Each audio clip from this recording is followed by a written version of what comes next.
Hi guys, welcome back to Radiators TV. I'm your host Michelle Nyalwal and this is My Hustle.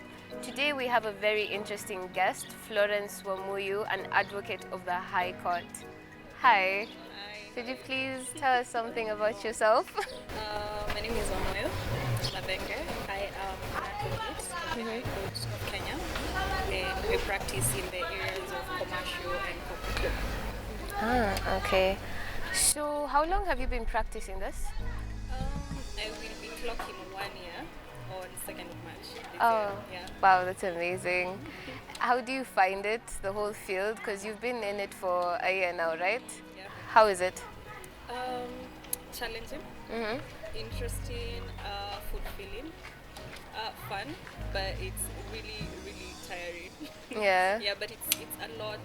I feel really, really fulfilled. Yeah. Are you always on the clock? Bruh, you lost me there. What does on the clock mean? Someone will Like, cut this. Yeah. uh, like, are you always working all the time? Almost always, but not always. Yeah. Obviously, I have days. You need rest, really. Yeah. So yeah, obviously, I have days where I'm just chilled, doing a lot of nothing, watching, movies, series, binge watching. So yeah, not really. Okay, so law is a really, basically, it's a big course. Yeah. And when you're growing up, your parents are like, I want you to be a lawyer, I want you to be a doctor, I want you to do this. Yeah. So when did you decide that this is what I want to do? Did you have any influence while growing up? Like, Well, I have a very interesting story of how I ended up doing law. I know there are people who, since they were kids, they just wanted to be lawyers. But for me, I feel like I changed careers every other year. But I decided that I wanted to do law after my Form 4, after I saw my results. And it's something that I'd been thinking about, that my mom had been talking about, because apparently she could see the potential. So yeah, that's how I ended up in law. Yeah. when you're in high school, were you always in debates? Do they always say the people in debates, you will be lawyers? Okay, no, I wasn't. I think I don't even remember what club I was in. Probably Yeah. a charity club, but never in a debate club. Okay, so once you decided I want to do law, yeah, you made that mental decision. Yeah. So what steps did you take to achieve this after high school and all that? Well, when we were in high school, we were doing selection of universities, and once we got our KCSE results, we were also doing a second selection. So I did a second, university selection. I didn't get into law school. During the first step, I never got into any university. So they sent me an email asking me to reapply to unis. Got a course at Kisii University that I never wanted to do. So after some time, my mom decided that, you know what, let's go look for a school for you. So I ended up at Catholic University. Yeah. In a private program, and that's how I ended up doing it. Okay. Did you ever actually go to the Kisii University? Never. What course was it? I don't even remember the name. I never went for that letter. Yeah. So how did you find the experience in school after you joined the first classes? How was it? Because it could be really challenging and sometimes it can be very interesting. Well, I didn't really have a background in law. I never knew anyone who'd studied law.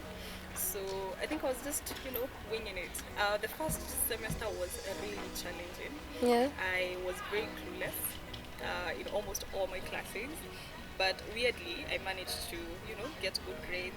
Went into the second semester, still clueless. I did get very good grades. And so I think I started catching up during my second year. And yeah, since then I realized that this is exactly what I want to do. Yeah. So you never had this moment of, this might not be it. Oh yeah, I wanted to quit and join BCom, but I knew my mom would kill me. Yeah. So I just had to do it. Yeah. Okay.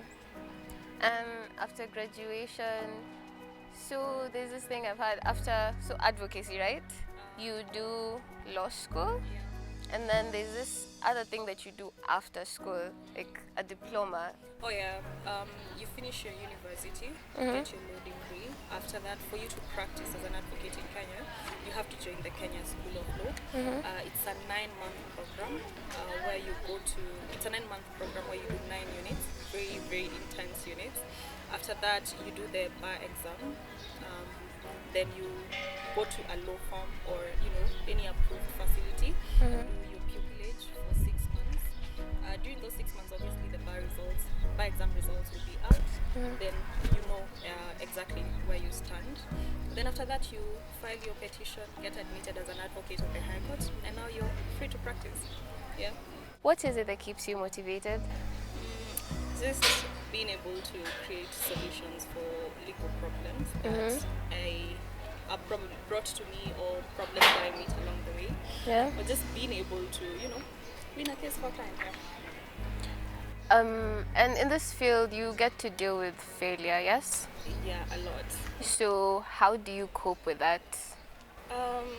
It's not easy, especially the first few months of my practice. It wasn't really easy because you somehow get into it, taking the failure a bit personal. But I've learned to, separate myself from that. Obviously, the case is personal to the person who comes to you, but you just have to realize that the moment that you bring a case to court, it's in the hands of the person who is giving or just, issuing a decision on the same. So just, realizing that I'm not really a magician. There's only so much I can do, but that doesn't mean that I shouldn't, give it my best shot. So just give it your best shot. Sometimes you get very surprising, decisions and outcomes. Sometimes you don't see it coming, in a good way, in your way, and I think you just have to deal with the surprises as they come. Yeah. So I have a follow-up question for that, but I want to take us back just a bit to actually ask. So as you do advocacy, is it similar to law? I think I would relate advocacy a lot with people who are in human rights, maybe human rights activists, and there are a lot of activists. For law, basically, and what I do personally has to do with commercial transactions, commercial relationships. I do a little bit of things like succession law, like when someone dies, the process that you go through so that the property can be transferred to their loved ones. So I think it's a bit different. Advocacy most times is really just trying to advocate for people's or human rights, and with law, basically you're taking the law and the legal challenges or issues that are brought to you and trying to get justice for your client. So other than that difference, what else separates a lawyer from an advocate? A lawyer, though they're just terms that people use interchangeably. Yeah.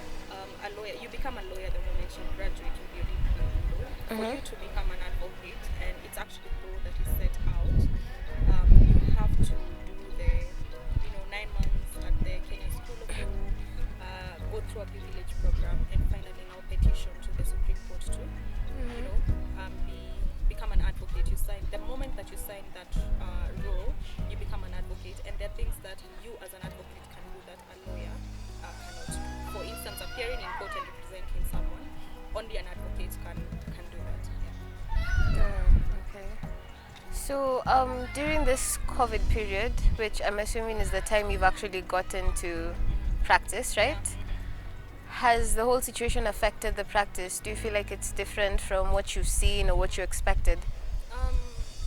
When COVID hit, I was doing my pupillage at the time, and so by the time I got admitted as an advocate, courts were purely being done online.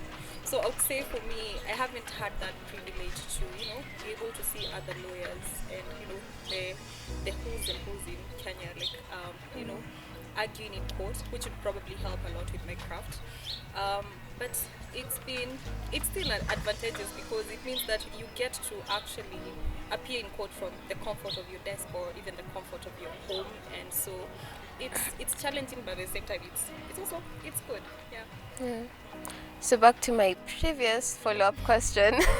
You were talking about the challenges that you face and the failures and how you cope with it. Yeah. So with all this, there's also that question, how do you decompress? Like, what do you do for you?